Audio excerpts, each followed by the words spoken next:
ಓಂ ಸರ್ವರಿಗೂ ನಮಸ್ಕಾರ.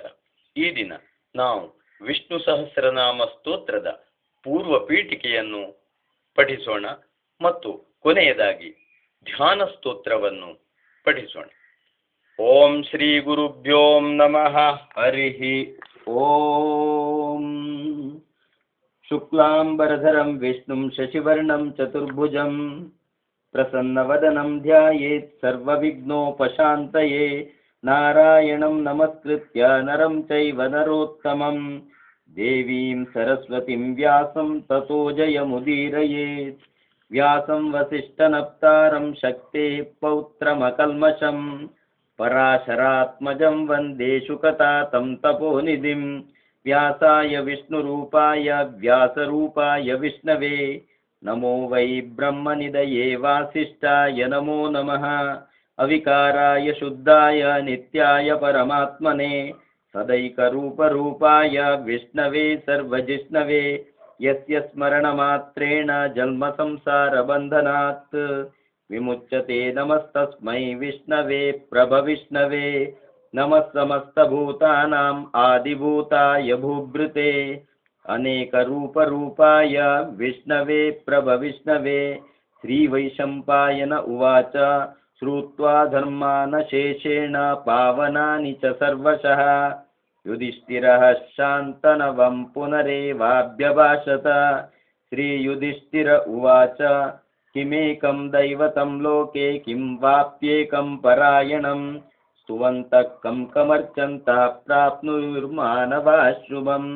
ಕೋ ಧರ್ಮಃ ಸರ್ವಧರ್ಮಾಣಾಂ ಭವತಃ ಪರಮೋ ಮತಃ ಕಿಂ ಜಪನ್ಮುಚ್ಯತೆ ಜಂತುರ್ಜನ್ಮ ಸಂಸಾರ ಬಂಧನಾತ್. ಶ್ರೀ ಭೀಷ್ಮ ಉವಾಚ. ಜಗತ್ಪ್ರಭುಂ ದೇವದೇವಮನಂತಂ ಪುರುಷೋತ್ತಮಂ ಸ್ತುವನ್ನಾಮ ಸಹಸ್ರೇಣ ಪುರುಷಃ ಸತತೋತ್ಥಿತಃ. ತಮೇವ ಚಾರ್ಚಯನ್ ನಿತ್ಯಂ ಭಕ್ತ್ಯಾ ಪುರುಷಮವ್ಯಯಂ ಧ್ಯಾಯನ್ ಸ್ತುವನ್ ನಮಸ್ಯಂಶ್ಚ ಯಜಮಾನಸ್ತಮೇವ ಚ. ಅನಾದಿನಿಧನಂ ವಿಷ್ಣುಂ ಸರ್ವಲೋಕಮಹೇಶ್ವರಂ ಲೋಕಾಧ್ಯಕ್ಷಂ ಸ್ತುವನ್ ನಿತ್ಯಂ ಸರ್ವದುಃಖಾತಿಗೋ ಭವೇತ್. ಬ್ರಹ್ಮಣ್ಯಂ ಸರ್ವಧರ್ಮಜ್ಞಂ ಲೋಕಾನಾಂ ಕೀರ್ತಿವರ್ಧನಂ ಲೋಕನಾಥಂ ಭವದ್ಭೂತಂ ಸರ್ವಭೂತಭವೋದ್ಭವಂ. ಏಷ ಮೇ ಸರ್ವಧರ್ಮಾಣಾಂ ಧರ್ಮೋಧಿಕತಮೋ ಮತಃ ಯದ್ಭಕ್ತ್ಯಾ ಪುಂಡರೀಕಾಕ್ಷಂ ಸ್ತವೈರರ್ಚೈನ್ನರಃ ಸದಾ. ಪರಮಂ ಯೋ ಮಹತ್ತೇಜಃ ಪರಮಂ ಯೋ ಮಹತ್ತಪಃ ಪರಮಂ ಯೋ ಮಹದ್ಬ್ರಹ್ಮ ಪರಮಂ ಯಃ ಪರಾಯಣಂ. ಪವಿತ್ರಾಣಾಂ ಪವಿತ್ರಂ ಯೋ ಮಂಗಲಾನಾಂ ಚ ಮಂಗಲಂ ದೈವತಂ ದೇವತಾನಾಂ ಚ ಭೂತಾನಾಂ ಯೋ ವ್ಯಯಃ ಪಿತಾ. ಯತಃ ಸರ್ವಾಣಿ ಭೂತಾನಿ ಭವಂತ್ಯಾದಿಯುಗಾಗಮೇ ಯಸ್ಮಿನ್ ಚ ಪ್ರಳಯಂ ಯಾಂತಿ ಪುನರೇವ ಯುಗಕ್ಷಯೇ. ತಸ್ಯ ಲೋಕಪ್ರಧಾನಸ್ಯ ಜಗನ್ನಾಥಸ್ಯ ಭೂಪತೆ ವಿಷ್ಣೋರ್ನಾಮ ಸಹಸ್ರಂ ಮೇ ಶೃಣು ಪಾಪಭಯಾಪಹಂ. ಯಾನಿ ನಾಮಾನಿ ಗೌಣಾನಿ ವಿಖ್ಯಾತಾನಿ ಮಹಾತ್ಮನಃ ಋಷಿಭಿಃ ಪರಿಗೀತಾನಿ ತಾನಿ ವಕ್ಷ್ಯಾಮಿ ಭೂತಯೇ. ಋಷಿರ್ನಾಮ್ನಾಂ ಸಹಸ್ರಸ್ಯ ವೇದವ್ಯಾಸೋ ಮಹಾಮುನಿಃ ಛಂದೋನುಷ್ಟಪ್ತಥಾ ದೇವೋ ಭಗವಾನ್ ದೇವಕೀಸುತಃ. ಅಮೃತಾಂಶೋದ್ಭವೋ ಬೀಜಂ ಶಕ್ತಿರ್ದೇವಕಿ ನಂದನಃ ತ್ರಿಸಾಮ ಹೃದಯಂ ತಸ್ಯ ಶಾಂತ್ಯರ್ಥೇ ವಿನಿಯುಜ್ಯತೆ. ವಿಷ್ಣುಂ ಜಿಷ್ಣುಂ ಮಹಾವಿಷ್ಣುಂ ಪ್ರಭವಿಷ್ಣುಂ ಮಹೇಶ್ವರಂ ಅನೇಕರೂಪದೈತ್ಯಾಂತಂ ನಮಾಮಿ ಪುರುಷೋತ್ತಮಂ. ಅಸ್ಯ ಶ್ರೀ ವಿಷ್ಣೋರ್ದಿವ್ಯ ಸಹಸ್ರನಾಮ ಸ್ತೋತ್ರ ಮಹಾಮಂತ್ರಸ್ಯ ಶ್ರೀ ವೇದವ್ಯಾಸೋ ಭಗವಾನ್ ಋಷಿಃ ಅನುಷ್ಟಪ್ ಛಂದಃ. ಶ್ರೀ ಮಹಾವಿಷ್ಣು ಪರಮಾತ್ಮ ಶ್ರೀಮನ್ನಾರಾಯಣೋ ದೇವತಾ.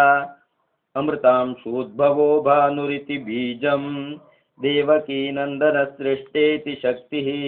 ಉದ್ಭವ ಕ್ಷೋಭಣೋ ದೇವ ಇತಿ ಪರಮೋ ಮಂತ್ರಃ. ಶಂಖಬೃನ್ನಂದಕೀ ಚಕ್ರೀತಿ ಕೀಲಕಂ ಶಾಣ್ಗಿಧನ್ವಾ ಗದಾಧರ ಇತ್ಯಸ್ತ್ರಂ ರಥಾಂಗಪಾಣಿರಕ್ಷೋಭ್ಯ ಇತಿ ನೇತ್ರಂ. ತ್ರಿಸಾಮಾಸಾಮಗಸ್ಸಾಮೇತಿ ಕವಚಂ ಆನಂದಂ ಪರಬ್ರಹ್ಮೇತಿ ಯೋನಿಃ. ಋತುಸುದರ್ಶನ ಕಾಲ ಇತಿ ದಿಗ್ಬಂಧಃ ಶ್ರೀ ವಿಶ್ವರೂಪ ಇತಿ ಧ್ಯಾನಂ. श्रीमहाविष्णुप्रीत्यर्थे श्रीसहस्रनामपरायणजपे विनियोगः। विश्वं विष्णुर्वषट्कार इति अंगुष्ठाभ्यां नमः। अमृतांशोद्भवो भानुरिति तर्जनीभ्यां नमः।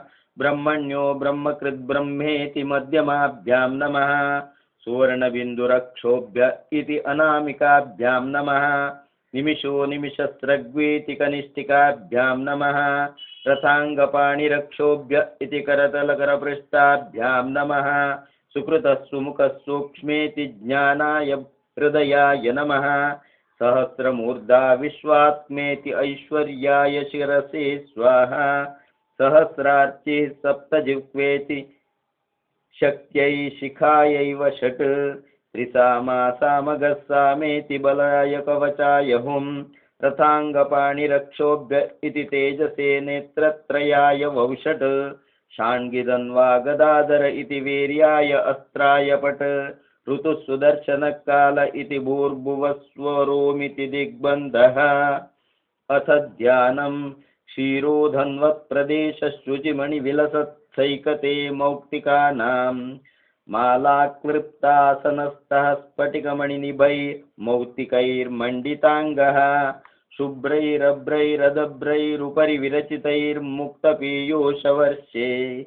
आनन्दीनः पुनीयादरिनलिनगदा शङ्खपाणिर्मुकुन्दः। भोः पादौ यस्य नाभिर्व्यदसुरनिलश्चन्द्रसूर्यौ च नेत्रे। कर्णावाशाशिरोदौर्मुखमशिदहनो यस्य वासोऽयमब्धिः। अन्तस्तं यस्य विश्वं सुरनरखगो भोगि गन्धर्वदैत्यैः। चित्रं रम्यते तं त्रिभुवन वपुषं विष्णुमीशं नमामि। शान्ताकारं भुजगशयनं पद्मनाभं सुरेशं। विश्वाधारं गगनसदृशं मेघवर्णं शुभांगं। लक्ष्मीकान्तं कमलनयनं योगिहृद्ध्यानगम्यं। वन्दे विष्णुं भवभयहरं सर्वलोकैकनाथं। मेघश्यामं पीतकौशेयवासं श्रीवत्साङ्कं कौस्तुभोद्भासिताङ्गं। पुण्योपेतं पुण्डरीकायताक्षं विष्णुं वन्दे सर्वलोकैकनाथं। सशङ्खचक्रं सकिरीटकुण्डलं सपीतवस्त्रं सरहीरुहेक्षणं। सहारवक्षस्थलकौस्तुभश्रियं नमामि विष्णुं शिरसा चतुर्भुजम्।